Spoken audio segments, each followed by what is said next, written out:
Hey everyone, it's Paul Bertorelli reporting for AVweb. In the Zoom room with me are two people who hold probably the rarest ratings in all of aviation. That would be lighter than air balloon certificates. That's Noah Forden and Brenda Cowlishaw. And they have just completed and been successful in the Gordon Bennett race. The Gordon Bennett race is the oldest air race in the world. It's the balloon race, and you guys took off from Albuquerque. When was it? That was last week, or what day was that? Was it Friday? 9 p.m. Saturday night. Saturday night, okay, and landed in Georgia. So tell us about your experience in this race, why you got into it, and then we'll talk about the specifics of the race itself. Okay. So the reason why I got into ballooning to begin with is because I had family that lived in Indianola, Iowa, which every summer we would go to visit this family, and they basically had the National Balloon Championships there every summer. So when we would go, we would get to see the balloons take off, and I just knew that's what I wanted to be able to do when I grew up. So that's how I got involved in ballooning to begin with. And then it was 1996 is when I got my private certification, hot air. 2000 is when I got my commercial certification for hot air. And then it was 2017 is when I had the hot air limitation for it. So I got my gas rating. And for me, I always wanted to fly balloons. When I was in engineering school, I designed a small radio-controlled hot air balloon and started manufacturing these and selling them around the world. And I got a job at a repair station, doing repairs and inspections on balloons during the summers and during breaks from school. When I graduated from engineering school, I got a job at a balloon manufacturing company. That was my first job. And so designing and FAA certification, drop tests, those sorts of things on hot air balloon gondolas and burner development, working on envelopes, the bag that holds the air. So I became licensed for hot air balloons in 1990 or 91, and I got my commercial a few years later. And I got my fixed wing in 99, built an RV7. And then got into gas ballooning in 2016. It's something I've always wanted to do, but it's very difficult to get into. It's a very rare, very few number of flights occur in the U.S. and there's very few people that do this, and so it's really not easy to break into the sport. But I joined a gas balloon club in North Carolina in 2016, and had the limitation on our certificate, which says limited to balloons with airborne heaters, and getting that removed means that you can fly gas balloons. So in 2016, I flew my RV7 out to Alburquerque to help my instructor inflate during a gas balloon race called the America's Challenge. And that's modeled after the Gordon Bennett. It's a distance race originating from Albuquerque. And he was supposed to fly with another gentleman who had an issue, with a medical issue. And so my instructor asked me if I could fly with him in this race, and it was just insane because, I mean, I was the luckiest guy in Albuquerque to be able to go on this race when I had no expectation of doing so. And we flew up to Kansas in that race and had a blast. And so I approached my instructor and said, hey, how about we build a hydrogen balloon together? And we did, and have been racing that balloon ever since 7 years now. 7 years. Yeah. So that's how I got into it. Now, the Gordon Bennett goes back, is the year 1908 the first year? Or so, it was right around that time. 06. Yeah, 06. 1906, okay. And has been run off and on. It didn't run through World War I don't think, and didn't run through World War II. But it's been launched from various places, not just Albuquerque, but Europe. And you've also done those. So actually, let's go right to that balloon discussion. I'll show a picture of it here, which you took just before departure, I guess, when the balloon was being inflated. Tell us about what's involved in building one of these balloons. These are experimental balloons. Their balloon, Brenda's balloon today, was built by a gentleman named Bertorelli in Valley, Pennsylvania, Best Aviation Services. He's been building balloons for, gosh, I don't know, 40 years or so, or maybe more, probably 45 years or so. He had built helium balloons and is now building hydrogen gas balloons. He also operates a repair station for balloons, gas, and hot air. He's a hot air balloon pilot and world-renowned balloon builder. So the balloon that we're flying was built by Bert. It's an experimentally certified balloon, and it's owned by Brenda. It's 1,000 cubic meters, about 37,000 cubic feet, and it's a diameter of about 38 feet, I think it is, and maybe 45 feet tall, something like that. Relatively small by a hot air balloon standards because it has so much more lift than hot air does. Yeah, and we talked earlier. I think you said the lift was around 1,000 pounds. No, it's a little bit more than that. It's 2,600. 2,600 gross. That's 2,600. Okay, so we're looking at this picture, and we can see the basket, and we can see some instruments in there in the foreground. What are those instruments for? What are the? Tell us about some of the instrumentation and equipment you have on the balloon. So we have to fly, you know, in the same airspace that fixed wings do, right? So basically have the same sort of equipment on board. We have to have transponder. We had ADS-B in and out on this flight. We had altimeter setting. We had everything basically. I don't know if there's any real difference between the two as far as what equipment is required because we still fly in the same airspace. So right. We've got them that's we carry batteries. We carry solar panels to top off our batteries every day. So that we can make it through the night. We've got aircraft radio, multiple aircraft radios for redundancy, transponder, ADS-B, as Brenda said, you know, flight instruments, compass, lights, so that we can fly legally at night. Yep, and honestly, the ADS-B out is a new thing, and many pilots in gas balloons are opposed to this. Our feeling is it's a safety feature, and if we're flying at 17,000 feet, you know, over Atlanta at night, and you know, there's aircraft departing, they're not going to be looking for a balloon. They're not going to be looking for an aircraft without an electrical system operating in that environment. And we certainly, you know, don't want to find ourselves on the windshield of some airliner. So with this, we are going to be visible to them on their TCAS, on their screens, and they're going to be visible to us. So for that reason, we carry ADS-B out, and I think it's a huge safety feature. Now, we should explain that this is a hydrogen balloon, and that's done for economics because helium has become unaffordable. Do you require any instrumentation that's balloon specific as far as the hydrogen and how it behaves is concerned? The balloon construction is a little bit different than a helium balloon. It has every component of the balloon is conductive, electrically conductive, and every part of the balloon is electrically bonded together. So there's no part of the balloon that can be at a different electrostatic potential than another, leading to a spark. And all of those features are validated at annual inspection and checked, and to ensure that all those components are electrically connected together. Do you spend any time fending off Hindenburg jokes? Oh, all the time. every day. Every day. I'm sure. Oh, the humanity. Yeah. It's well, that does bring up a fairly serious question, which is safety, because obviously hydrogen is highly flammable. So, what precautions do you take? Certainly, during inflation, we ensure that there's no smoking, there's no potential for any sort of ignition sources on the field when we're inflating. Of course, the gas is like any fuel, will only combust in the presence of oxygen. And so when we fill the balloon with hydrogen, we take steps to ensure that there's very little air in there, and it's quickly, the ratio, the mixture is quickly, you know, so rich that it couldn't ignite. And when we fly, we take steps to ensure that the mixture is higher than the upper flammability limit of 76%. And so as long as that gas is outside of the flammability range, it's really very safe.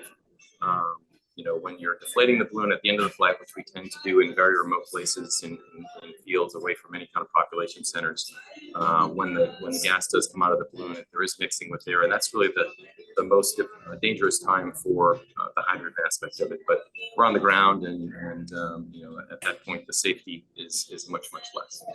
Safety. And I was quite surprised how quickly this inflates. It's under an hour to get it fully inflated and almost ready to fly. Right. These balloons are quick fill balloons as opposed to the balloons of yesteryear, which were netted balloons. And they would have to take sandbags all the way around the perimeter of the balloon and move them down one diamond on that net that holds them.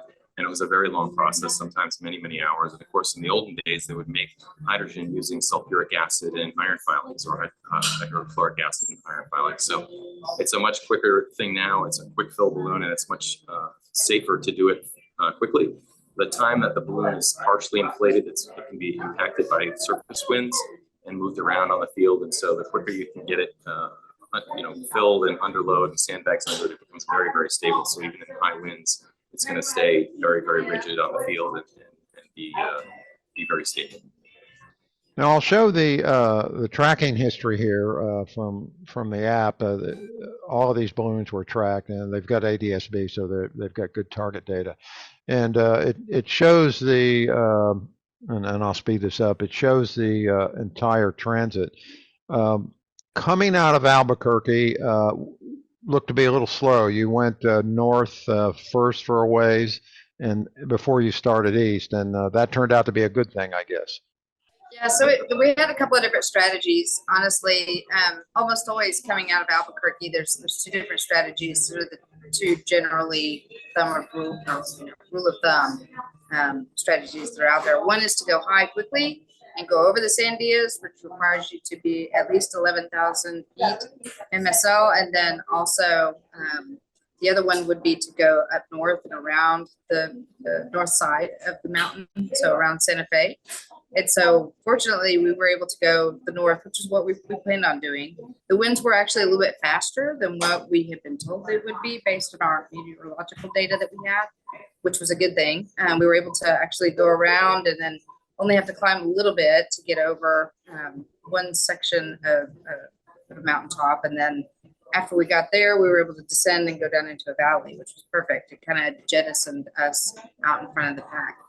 So yeah, it was, you can see the different strategies as they appear. Some will go more north, some will go more south.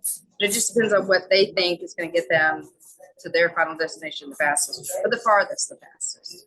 We knew that right after this was going to be a fairly high endurance race or duration race because of the fact that we didn't have to climb initially. When you climb initially, these are zero pressure balloons or ambient pressure balloons. And so when you climb, the gas expands, and it has to be, in order to maintain zero pressure, it has to be expelled out of the bottom of the balloon, which is called the appendix.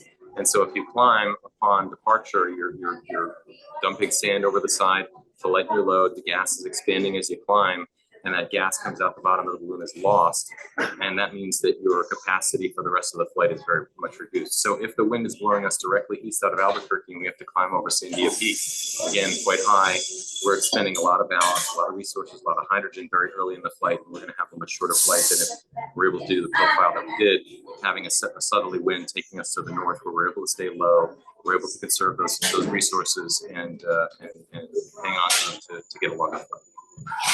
Is the vent in the bottom of the balloon always open?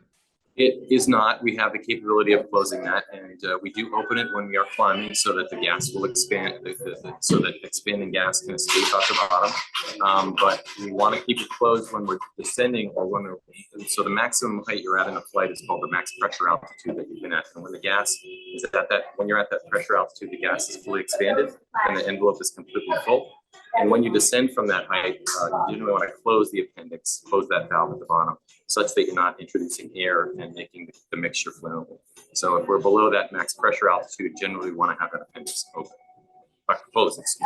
A lot of people, Paul, on this flight, that this Chinese balloon thing that were, pointing us out in a way that it seemed like they were, alerting ATC that, hey, you need to get the military here. There's these balloons up here. There's 10 of them, and they're all over the place. And I've never heard that kind of hostility on ATC frequencies that I heard on this flight. So so the more people that can get educated about this that are flying, I think the better. The other thing I should ask is you had a lot of positive interchange with pilots and ATC, a lot of curiosity. Yes, and we a lot of times when you're flying at night, controllers have time and they're bored and they're interested that, hey, what's this aircraft doing 12 knots in my airspace, and why is it still here? And so they ask a lot of questions, and it's great fun to talk to them, and they're always excited to talk to you, to learn about gas balloons. And in the daytime, like I said, you know, a lot of commercial air traffic will want to know a little bit more about us. And so we just, as often as we can, probably a couple dozen times on this flight, we're taking the time to try to educate people and say, all these balloons are part of international competition. This is the World Championship. There are, you know, 16 balloons up, and we're all trying to get as far as we can from Alburquerque. We launch Saturday night. We've been off for 2.5 days or whatever it is. And everybody's always, you know, thrilled to hear about it and interested in it. So it's wonderful to share that. And this is part of that. We appreciate the opportunity. Gas ballooning is really kind of a cerebral thing, because you have to very carefully manipulate the relationship of the limited amount of ballast you have with the amount of lift that you have. And in a sense, I guess ballast is kind of the fuel, isn't it? Absolutely, yeah. Yeah, it's interesting. I've heard people describe it as being more of an art than a science. And I can see that a little bit. It definitely has a lot of science to it, but it truly is an art, and that you have to really be careful and thinking ahead and making sure that you're planning your moves several moves in advance, not just what I'm going to do right this second, but what I'm going to do, you know, in the next 5, 10, 15 hours. And when you're racing and your goal is endurance and distance, every move that you make is a trade-off. Because if you're you know, at 2,000 feet and you're going, you know, 18 knots, and you think, well, you know, if I go down 200 feet, I can maybe pick up 2 knots because there's a low-level jet, you know, this evening. And is it worth, you know, letting a little bit of hydrogen out to get a little bit lower? And if I don't find that wind and I have to climb back up, I'm going to have to dump a little bit of sand and just use some of my resource and shorten my flight. But is it worth it, having gotten those 2 knots and maybe, you know, eked out ahead of your competitors? And you know, Brenda is very good at knowing intuitively when to do that and when it makes sense to do that. And that's what racing is all about, is having that sense of that trade-off and knowing when you think you can. And we have a team of people on the ground that are helping us. We have meteorologists, we have people that are looking at weather models all the time when we're in the air. We just don't have access to the weather data that you do on the ground. So we have people helping us and giving us information on where the best altitudes are to fly, and guidance on that sort of thing. And all these teams do in these races. They have similar command centers with meteorologists that are staffed 24 hours a day when we're in the air. And even prior to the race, we're getting briefings from them on what to expect and what the trajectories look like. So it's pretty involved. And how did you communicate with your support team? We when we're low, we can use cell phones, and we use WhatsApp, and we generally like to use that because it's a fairly good, you know, high speed and good bandwidth connection. When we're higher, that doesn't work, and we carry sat phones to communicate. And did you have you have to have a chase vehicle? Yep. And they're constantly with you all through the night? Yep, and they're following us and staying in hotels and trying to stay ahead of us if they can, and we're communicating with them, and our command center is communicating with them. You know, if we're not going to land, they're going to try to get out ahead of us. When we do think we're going to land, they're going to try to get closer. But that's a totally different adventure. That, you know, we both start at A and we end up at B, but they have a totally different adventure, and it is an adventure. Yeah, they basically went to bed Saturday night thinking that we were going to be going slow and, you know, low, and it wasn't a big deal. They could sleep. So they woke up Sunday morning and saw we were already out, you know, near the panhandle of Texas. So they jumped in the truck and immediately took off. And by the time it was within a couple hours of sunset, they told us, hey, we're here in Amarillo, look down, and we could see them and we could wave at them. So sunrise, yeah, that was cool. Now, if I follow the tracker, you guys are in the turquoise colored balloon. You were really at the leading edge of the pack almost the whole way. Is that by dint of good strategy, or did you launch first? No, we did not launch first. We launched in I think we were 11th. We were 11th. Yeah, out of 16. And no, I mean that was a lot of work to get to get that lead. Now, there are different strategies. Some teams want to hang back, and hanging back might mean that you can get a different weather pattern or a different wind. And some of these competitors are very, very good at hanging back and looking at their models, working with their meteorologist, and finding weather that can slingshot them past everybody else.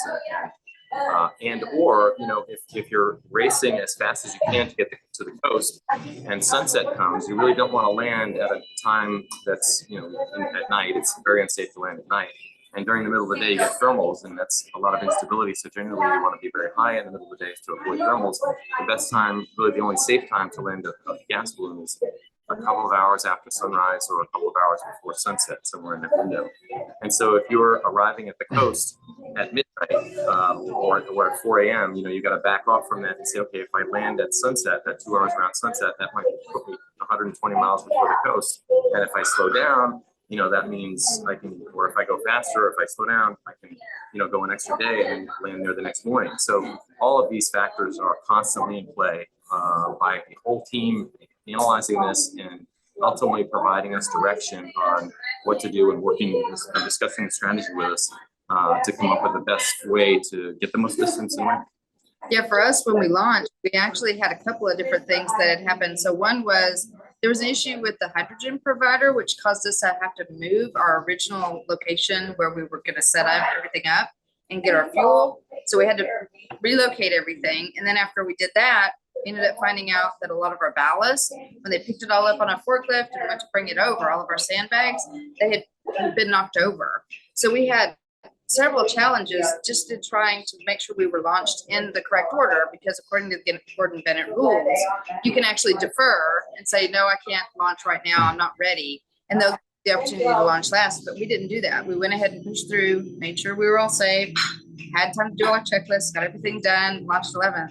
We still, I really believe, thanks to our command center and the fact that we were so competitive with each other, we ended up being out ahead for a long time. It was really a good showing. It was my very first Gordon Bennett. This is Noah's second. So it says quite a bit that we were able to do that. It was amazing. Yeah, a couple clarifications. So the sandbag issue that we had was a great story, because the French, who actually won the race, launched, or I should say inflated right next to us. And we asked them if we could use some sandbags because we were short to hold the balloon down during inflation. And of course, they didn't have to do that. This is an international competition. And but they did, and so it's a wonderful showing of sportsmanship, international sportsmanship during this competition. Everybody really helps each other out. It's wonderful. We love that aspect of it. Oh, Brenda also brought up that the competition between the two of us. This is kind of a funny aspect of the flight. We swap off back and forth, especially at night, sleeping versus flying. And we'd always try to turn the aircraft over to the pilot in a better position than we found it. And so, being in first place was always, Brenda would wake up and I'd say, you want the good news or the good news? She said, give me the good news. Oh, and we're in first place. And what was the other good news? I forget. The other good news would be we're doing 42 miles an hour, some amazing speed. Yeah. So then when it was his turn to sleep and my turn to fly, then I would, as soon as he woke up, I'd say, all right, you want the good news or the good news? To be even better than what he handed it over to me. Yeah. It was a thrill. And I assume you can see all the other balloons on the ADS display. We could, the ones that have ADS-B, not all did. The tracker that you're referring to is not ADS-B. It's a separate tracker that all the balloons are required to carry from the race organizers. It's a satellite-based tracker that's used for sailing competitions and the like. So yes, we're able to see when we're low enough and we have a data connection, we could see where all the other balloons are. When we're high, we could see those that are equipped with ADS-B, and those with transponders as well. We could see on ForeFlight a lot of the time. Now, we talked earlier, you said that this was your first experience is going for the third night. What made that possible? I think a few things. I think, I mean, I don't know how much you actually want to talk about this because of the competitive aspect, but I think part of it is, really good planning, making sure that, again, you're not taking too much of your ballast or your gas and expelling that. For the purpose of making small tweaks, just kind of letting the balloon do what it needs to do, what it's going to do naturally anyway, as far as cooling and heating, and then making sure that you have enough of that ballast left to be able to safely execute a third night. And I personally have heard a lot of pilots talk about this, gas pilots in particular about the third night and how difficult it was to make that decision. And I honestly never fully understood or appreciated that difficulty until we made it ourselves. It's definitely hard.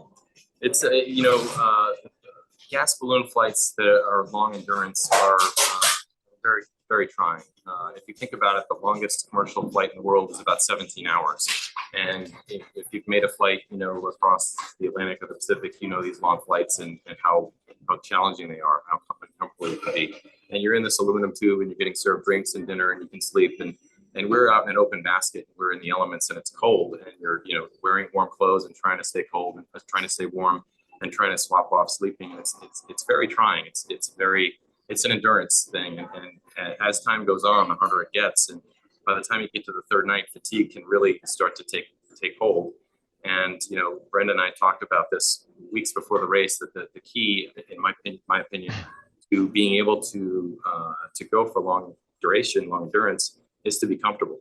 And, I'll spend weight and take less sand and take, comfortable sleeping bags and gear so that you can get good rest, because that is the key. And avoiding fatigue is the key for safety and for endurance and for winning. So, having good warm clothes, having the ability to, make coffee, to heat up water, to have a hot face cloth and wash up, those little things can really make a difference in making you feel, a little more human and a little bit more ready to keep going.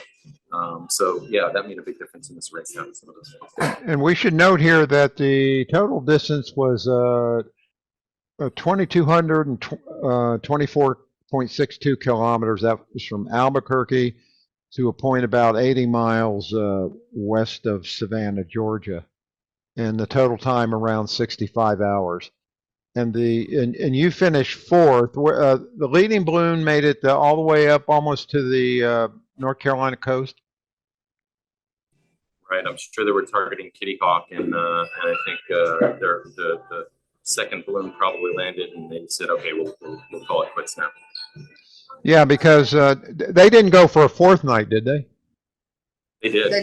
They did. Okay. And so we landed. We were in second place, and everybody was very hopeful that we would be able to keep that. But I knew it wouldn't happen because the two pilots that were still flying are the best in the world. The French team and the German one. Have won many of these races and just incredible talent. And so I knew there was no way we were going to hold on to second place. But we placed fourth, and this is, like Brenda said, her first race, my second, and I'm absolutely thrilled to be in the top 5, no doubt. Totally thrilled. Me too. Yeah. So you're splitting these shifts through the day and through the night. If your co-pilot is asleep and you're alone there floating over the continental U.S. in the middle of the night, what's that like? It's amazing. Go ahead. It's magical. It's magical. Seriously, it's magical. I mean, the stars, the shooting stars you could see. I think Noah got to catch like all of them. I only saw the end 2 of them, and only because he went, oh, and but yeah, basically it's totally quiet. Even when you're several thousand feet up in the air, you could still hear like owls hooting. You can hear coyotes. I also heard, I think, an elk bugling. I'm sure that's what it was an elk. But yeah, all kinds of things that you could hear. It's so quiet and so still. It's magical. When you're, if you think about it, if you're at 18,000 feet, we didn't go that high in this race. We only went to about 12.5, but a considerable portion of the atmosphere is below you. And so all of the effects of what's the right term? The light being, refracted. You get much less refraction, and so the clarity of the stars is it's just so much more than it is at low elevation. And we're out in places where the light pollution is nil. And sometimes the lights on the ground are so few and far between that they look like stars. And remember from training that's a risk, that if you're flying at night, the lights on the ground can be so few that they look like stars and you can lose all orientation. And that certainly is the case. And it's magical to just look out and not know where the horizon is. You feel like just floating through the universe. It's a great feeling. What were the largest cities that you went over? We went over Amarillo. We went over Atlanta. We were just south of the class Bravo. I think we skirted it by 5 miles. We were over, what else? Santa Fe? We weren't, no, We went around we didn't Santa go over Fe. Santa Fe, nearby. Yeah. But it was, it was a lot of rural areas on this flight, which was great. In fact, I think it was the second night, we were again, so the balloon tends to cool at night and the gas contracts, and what will happen is the balloon will descend and you'll have to throw out some ballast during the sunset and at night until the balloon stabilizes. But you generally want to get fairly close to the ground because the low level jets go fairly fast. And so we're looking at our sectional, we're looking at the minimum en route sector, in each block, and making sure we're not below that. But it's great fun because you're moving quickly, and that's great. We love going fast. But you want to make sure you're not too low, and so it's once the balloon gets stable, it'll kind of stay at its altitude.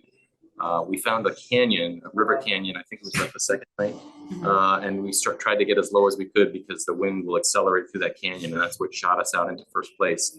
And just trying to find little features like that. That's what this is all about. Is finding ways to get into a little bit more wind than your competitor and get out ahead. Again, that's if you're trying to get speed, and your strategy is not to hang back and try to get into different weather, but it comes down to strategy. But yeah, it's great fun. And speaking of weather, you had generally pretty good weather?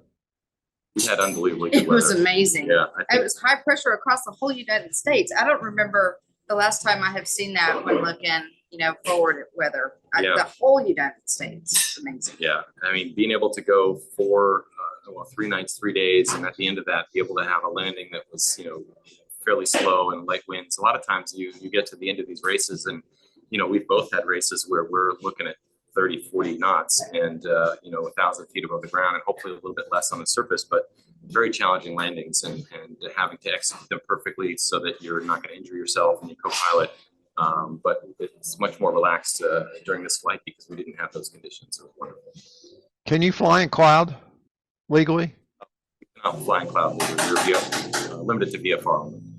Okay, so if you have clouds ahead or below, you have to figure out a way to avoid them. Absolutely, and that's a lot of what our meteorology team is doing. They're looking at where conditions are suitable and steering us into those areas to the maximum extent they can. And also, you mentioned before, middle of October here can be cold, but you didn't have a lot of cold weather at altitude. Yeah, and we've both done flights where it's you're at high altitude and it's 10 degrees Fahrenheit and you're up there for 36 hours, and it's there's no way to escape that. It's a bone-chilling cold, and you have a sleeping bag, but you can't move, you can't do jumping jacks, your co-pilot's asleep, so you're really just sitting there and trying to stay warm. Sometimes you have chemical hand warmers, but they work a little bit, but they're nothing like nothing like being inside. Yeah. So as you got through the after the third night, and you've got to land this thing, it suddenly occurred to me, if I'm a private pilot or instructor or whatever, I can go out and practice landings. But when you landed that, when was the last time you had landed a balloon? A while ago, huh? Well, we fly hot air much more often than gas balloons, and doing landings in a hot air balloon is a reasonable facsimile for landing a gas balloon. It's not the same skills, but the approach is the same. The approach angles, all of the mechanics of the actual landing are the same. So there's a lot you can gain from that. So we certainly do that. But you're right, flying gas balloons in the U.S. does take a lot of money, and it's not something we can do very often. That's one of the things that Brenda and I would really like to change. Some of the Europeans have access to hydrogen, which is very, very affordable. They can fill a balloon for $50 to $75 and go fly. And it costs, in the United States, a few thousand. So as a result, we're just not able to fly as often, and we're not as proficient. And that means we're not as competitive. And we would really like to change that and see if we can find a way to get gas more affordably and fly more often and be competitive. Is it practical for you to go to Europe just to fly? I've done it multiple years in a row. In fact, I did it just back in May. I got 4 flights in back in May. So yeah, I've done that several years. I think 4 different years I've done that, just to try to stay totally, completely up, and have good practice. The guy that I've been learning from, he's the world leader. He's the guy that came in to came in second place in this race. Willie Eimers, he's Yeah. a legend in gas ballooning and has been in 30, I believe 30 Gordon Bennett's now, which is incredible. Yeah. And won, I forget the number, is it 8 or It's an insane number. it's a crazy number. Yeah. He's really good. But yeah, it's difficult though. I mean, not everybody could take 10 days off and go over to Europe and fly, you know, and arrange the time with him or some other pilot, you know, to be able to go and fuel up and take off whenever you want. Yeah. So what's next? Well, that's a good question. Next year, the Gordon Bennett is in Munster. And so you have to qualify to fly in these races. And qualification is generally, we have a race in Albuquerque, again, this America's Challenge race, which is not held this year because the Gordon Bennett was. And if the race isn't held, which last year it wasn't, then it defaults to what we call long jumps. And so anybody can go out and fly whenever they want and record and document where they took off, where they landed from, have witnesses, show a KML file or a paragraph, and basically prove that you actually flew the flight. And whoever flew the longest flight will get the spot in the Gordon Bennett if there is a qualifying event. So it's competitive. There are multiple teams in the U.S. who want to go to this event, and so next year I don't know exactly what's going to happen, but we had a great time flying together.